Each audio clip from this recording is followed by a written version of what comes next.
Hello out there, Akronites, and welcome once again to Around Akron with Blue Green. Now we have yet another jam-packed episode ahead of us today.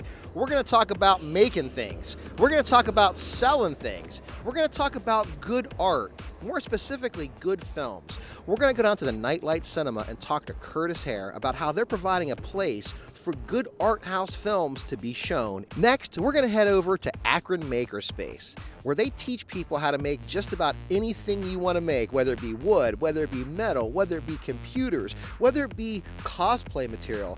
We're also going to talk to Crafty Mart. Now, Crafty Mart is an amazing event here in Akron, Ohio, but they're more than just selling things. They'll also teach you how to be an entrepreneur, teach you how to build up your business so you can sell handmade items at Crafty Mart.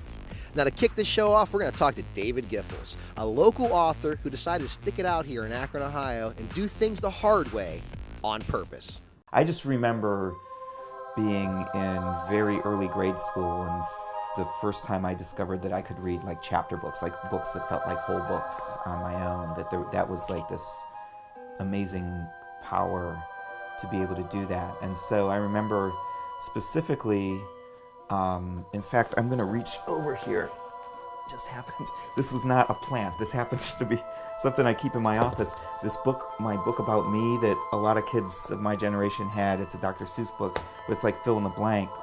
And late in the book, there's this page that says, when I grow up, I want to be a blank. And of course, I won't be able to turn to. So the first time I filled it out, I think it says mailman. And then I erased it, and then it says something else, and I erased it. But then in ink, I wrote, I want to be a writer. And I was probably in second grade when I did that. So it was kind of like, that's all I ever really wanted to do was read and write.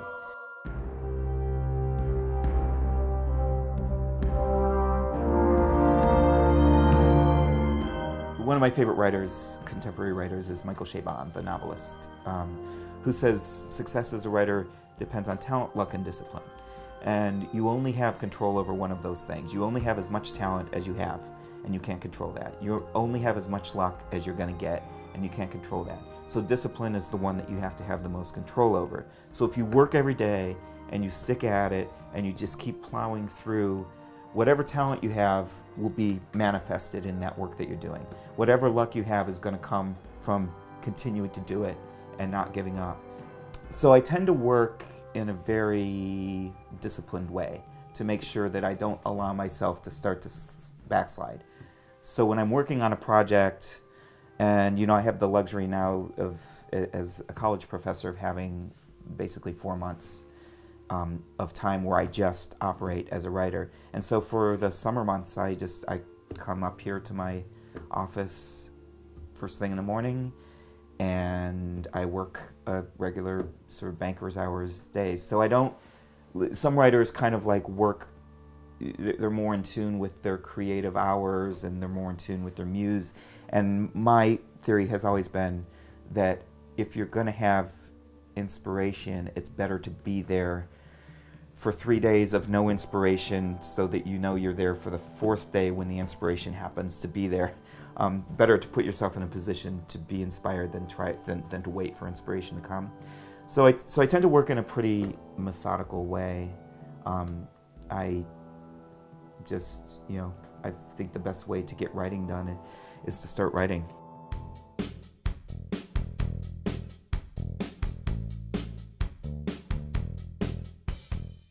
I do have a really strong sense that nothing should be thrown away, and often the thing that looks like trash is the thing that offers the greatest opportunities. So when you come from a place that kind of looked to the rest of the country like trash, like a place that was finished, ruined, and you stay with it, it makes you kind of especially proud of the fact that other people thought it was worthless and you committed to it. So I never moved away at opportunities when I might have. I never moved away when a lot of my friends moved away because they saw greater opportunities somewhere else.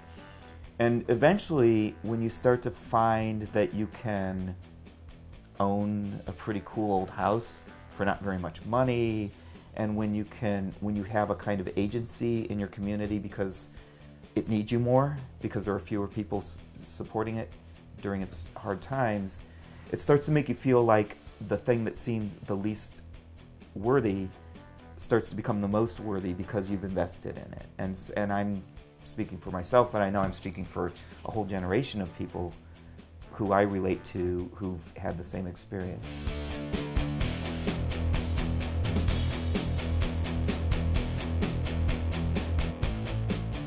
In the 1980s, my brother and I had a band, so we came of age together playing in rock bands in Kent and Akron at a time when Akron especially was deep in its sort of Rust Belt years, like the harshest of those years. And so my defining experiences combine this sort of creative music scene that existed in this collapsing larger culture.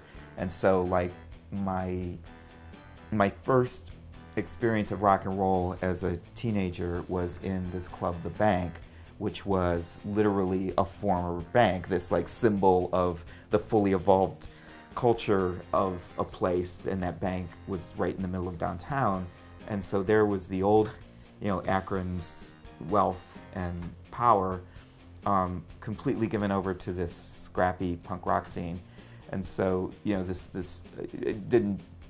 wasn't as apparent to me then as it is now that those two things put together, that was such a contrast and such a tension, was also, kind of really defining for me, this idea that creativity rises from the ashes of the past, and that the decay and destruction that a lot of people saw, and rightly so, I mean, that was a symbol of decay and destruction, never meant that to me. To me, that meant possibility and opportunity and places where creative people could take the fallen down pieces of something else and remake it into something different. That was really instructive and inspiring to me.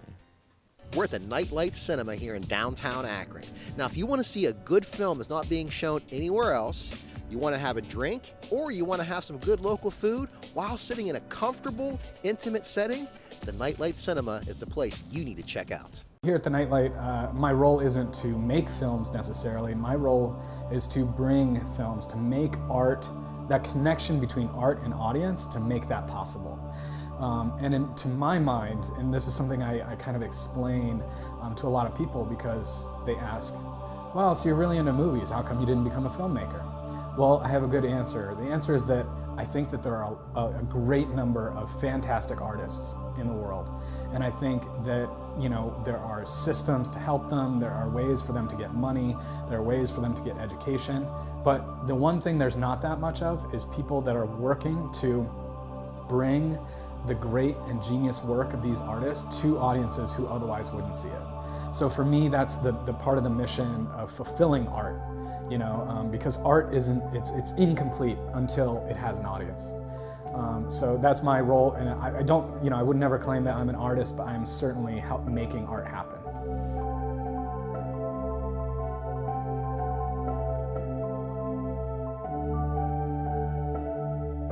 I would just say, like, our mission here at the Nightlight is to advance cinema and community in tandem.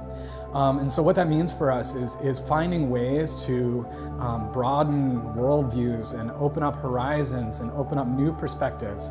And using cinema to do that is a really powerful mechanism, because it's a medium that is both visceral, immediate, like you are impacted by an image in a way that you don't necessarily have to exert the kind of cognitive effort if you're reading. Let's say you have to put all your attention into these words and really try to parse them and understand them, whereas an image confronts you.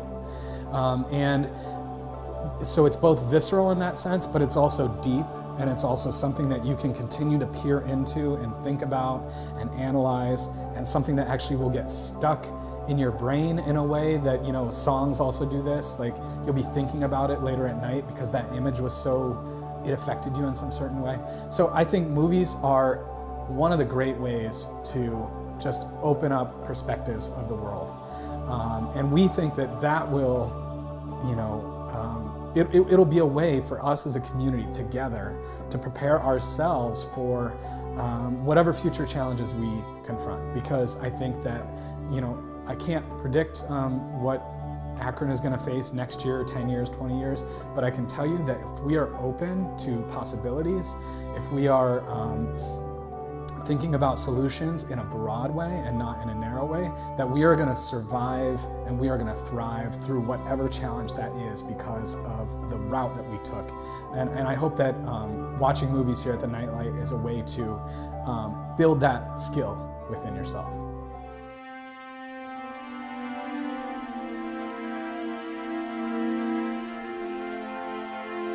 Really what we're thinking about is there's a gap between what exists, what is available, what are the possibilities of culture and of society, and then there's this gap, and then there's where we are as a society, what we're consuming, what we're paying attention to, listening to, engaging with, reading. And if I think of my role as trying to close that gap or trying to create connections that weren't otherwise there, I think one thing that Northeast Ohio is primed for is there's a demand on this side of the people. There's a demand from Akronites to live in a better city. And then there's this gap between that and the infrastructural support that's required and the existing within existing systems. In our case, a system of movie distribution and licensing and rights holding and all that. That's where that gap is. And so I think that, I guess you call that an entrepreneurial gap, right? And there's an opportunity. And so I think that Akron has a lot of these opportunities, and I think that a lot of Northeast Ohio has these opportunities. So it's waiting for people with access, with the kind of having the privilege or having built your reach into an industry to connect up the demand that's already here. The people are ready for it.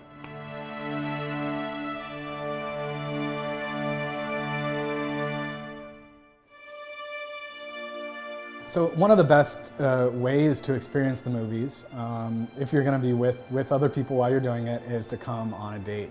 And I think the Nightlight is actually a great place to do that kind of thing. Number one, we serve wine. That always helps. You can actually get it by the bottle even, so you can come up for refills, take the bottle home when you're done if there's more left. And we also show movies that are going to be challenging and engaging. So if you're going to go out afterwards and you're going to have a topic, you're going to have something to talk about, you're going to want to come to the Nightlight to experience that, because we're going to give you something real meaty to bite on. And so, in addition to that, I think that because we do go the extra mile here, it's a good way to impress your date, especially if they haven't heard of the Nightlight. Then you get to say oh, check this one cool place out that I know about, right? And come on by. And I think that probably we've engendered a number of relationships have probably started here. In fact, I know that to be true because we're going to be holding a wedding here later this year of a couple who basically met each other here at the Nightlight. We're here at the Akron Maker Space, where you can literally learn, design, and create just about anything you want. Do you want to do a cosplay outfit? Do you want to do some woodworking? Do you want to make something out of metal? Do you want to make a robot with a computer board built inside of it? You can do just about anything you want here at the Akron Maker Space. Akron Maker Space started in a garage. There's just four of us that wanted a workshop, and we wanted a maker space where people could kind of just come in and work on projects. And we found out that more people were coming not with knowledge, but seeking knowledge. And that drove the direction of the organization to a nonprofit standpoint. We went 501c3 educational, and we made our mission to teach hands-on skills and to ready individuals to run their own startup, to run their business, or to gain employment. And from there, it's just grown and grown and grown.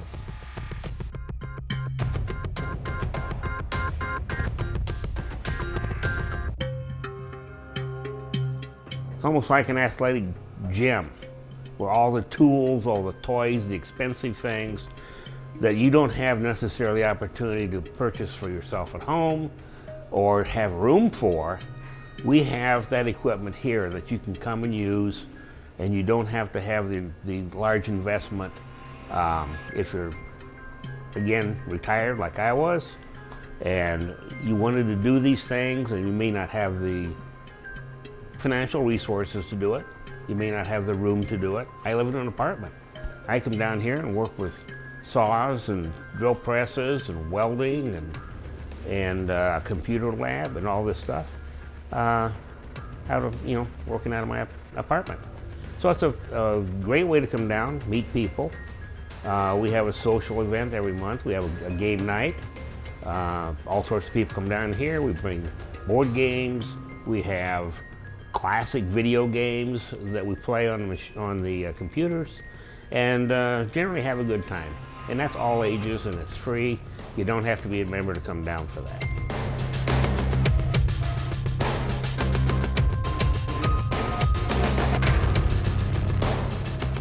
Once a month, we have a monthly cosplay and craft night. It is a free night for anyone in the community to come in and work on costumes, toss around ideas for costumes, work on their craft. So we've had people come in who wanted to learn how to use the vacuum former so they can make armor. We've had people come in, they want to use the 3D printer to, make better accessories for their costumes. We've had people come in, they're like, I want to start making costumes, but I don't even know how to sew. Like for the crafting age, and especially the cosplay age, we get a lot of teenagers. I think the youngest cosplayer we have is 15 right now. And we've had people from all ages up from 15 come in.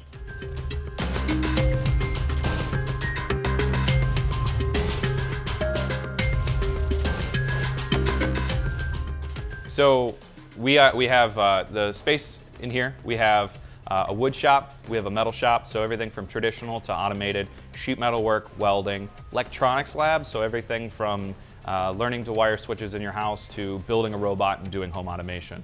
We have a computer lab with software for 2D, 3D design, programming robots, as well as video games, just come in and have fun.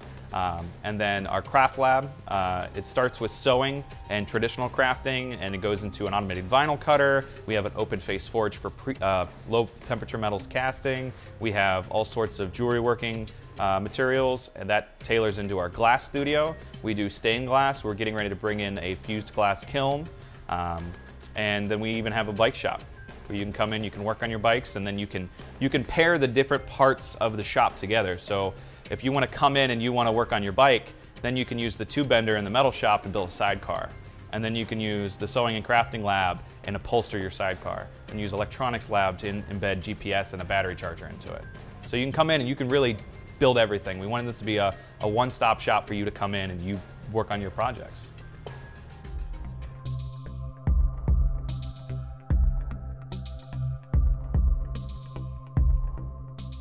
We want everybody to feel welcome here, no matter who they are, what their background is, their creed. I mean, we've had an influx of like LGBTQ plus people coming in. So we've modified our membership applications to now, ask your personal gender pronouns, so everybody feels welcome here, And so when we have somebody who comes in who, may not fit into the binary gender spectrum, they look at the application and they're like, oh my gosh, they acknowledge the fact that we exist. So then we know when we address them, we can use the proper pronouns, and they just feel welcome and safe here. And we want everybody to feel welcome and safe here so they can fulfill their dream to make whatever it is they want to make.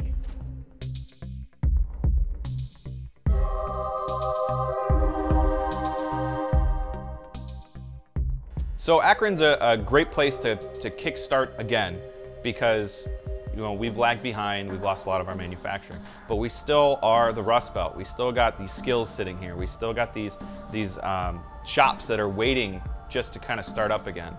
And it's a place where people can come in and the property values aren't so high. This isn't Silicon Valley, this isn't San Diego. You can come in, you can start up your business. We have some big business here now, but we can get so much more in, and we can kickstart the economy in here again and get people working again, get people doing cool things again, get people innovating again. You know, this isn't Detroit, man. It's Akron, so why not Akron? Now to wrap this show up today, we're going to talk to Crafty Mart. Crafty Mart can be found right behind me here at the Summit Art Space Building. Now what they do is provide a marketplace for handmade, handcrafted items several times a year all over Akron, Ohio. Not only that, but they can teach you how to be an entrepreneur as well to learn how to market and sell your items more effectively. I think downtown is, I don't know, I think they get us. I think they realize that Crafty Mart is bringing people downtown on a weekend when normally people wouldn't be down here. And people spend more time than you'd think. They come to the show, they have a drink, they listen to some music, they shop, they walk from venue to venue, and then afterwards I think they're hungry and they go to Nuevo, or they go to Sweet Mary's, or they go to Crave, and they stick around.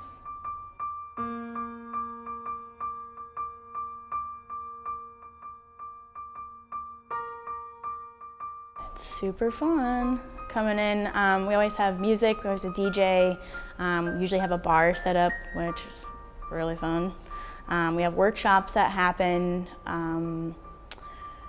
What else do we have? We have food vendors coming in, and it's like lots and lots of vendors. Depending on the show, we'll fill up 3 venues, and like for the mom and pop shop, we have the Akron Art Museum, so you can feel free to walk around the Akron Art Museum and check that out, which is an extra bonus. Musica, which is just a cool venue anyways, and it's hooked onto Urban Eats, which is really great. So it's just a really fun, cool, chill vibe, I think, that Crafty Mart gives off.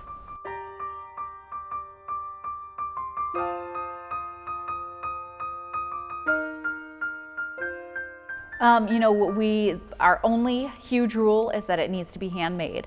So, you know, a lot of the things we'll see, we have like illustrations, a lot of the items that we really like to have are things that are functional and useful. So of course we'll have artwork, but then it's also nice to have like things like wallets or candles, you know, cutting boards or like handmade purses, any of these things that, and ceramics. That people can use. And that's one thing that's really cool. I love that. I'm really bad about spending most of my paycheck at Crafty Mart. But it's great because then when people come over to my house, I mean, I swear every item in my house, I have a story behind, and I know the person behind it who made it. And it's just, gives you a nice warm fuzzy feeling, and it's important.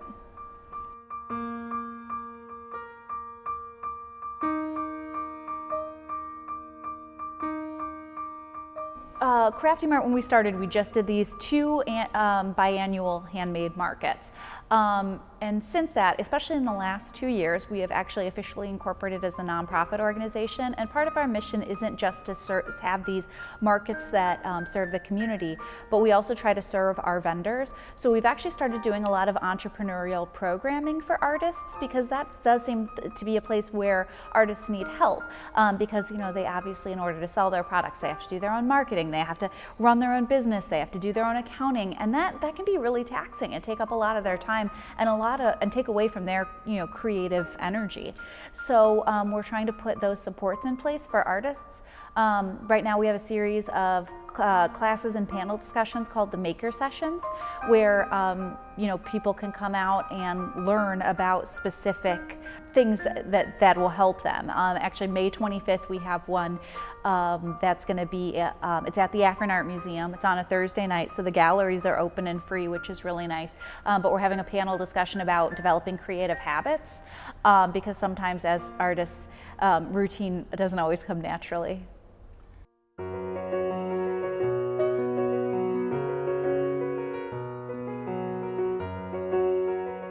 I would say our makers, and a lot of them are doing really cool things outside of Crafty Mart, and I like to think like Crafty Mart kind of helped them get there. Whether that's true or not, it's a nice thought. But a lot of them are like doing local news stations going on there, or they have other workshops that they're putting on, or classes at their art museums that they're doing, and I think that's really cool that they're growing outside their brand and really making it happen for themselves. Like maybe taking this that once was a hobby and now making it a career. I think that's really cool. That's something I would like to really be a part of for our organization, is taking these makers that are maybe just, there's lots of stages, maybe are just hobbyists at this point, they just do it for fun, something they like to do, so they like to sell. Some of them maybe want to make this into a career, and I would like to really help them get to whatever their goal is and maybe it is having a brick and mortar in Akron, or maybe it is just to continue to sell. But that's where I see myself in this organization, and that's what I'm most excited about helping our organization with.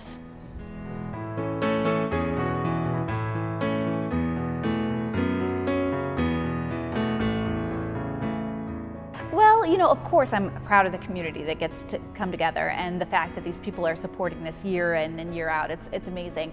One thing, though, that makes me particularly proud is just the quality of work we've seen over the years come in.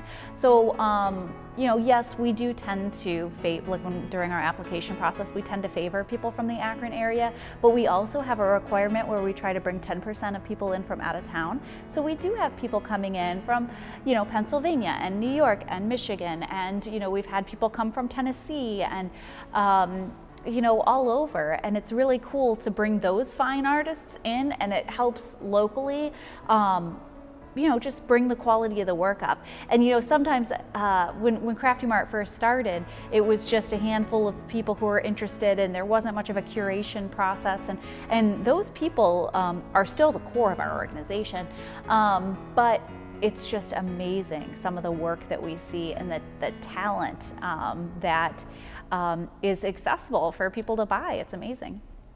Thank you again for tuning into Around Akron with Blue Green. Now, if you have any questions, comments, or you'd like to see something on the show, you can connect with me on Facebook, Instagram, and Twitter, or you can watch past episodes or send me a message on www.aroundakronwithbluegreen.com.